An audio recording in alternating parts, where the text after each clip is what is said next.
সিনেমাকেও হার মানিয়েছে জান্নাতুলের গল্প।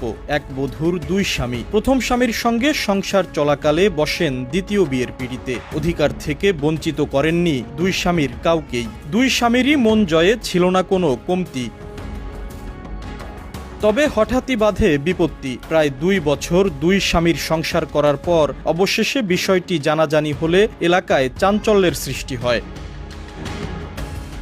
4 বছরের প্রেমের সম্পর্কের পর 2022 সালের 27 অক্টোবর নোটারি পাবলিকের কার্যালয়ে হলফনামার মাধ্যমে গোপনে বিয়ে করেন রাজবাড়ী সদরের আলীপুর ইউনিয়নের ইন্দ্রনারায়ণপুর গ্রামের সাগর শেখ ও আলীপুর গ্রামের জান্নাতুল ফেরদৌস। পরিবারের সবাই প্রবাসে থাকায় বাবার বাড়িতে একাই থাকতেন জান্নাতুল। সেখানে যাতায়াত করতেন স্বামী সাগর শেখ।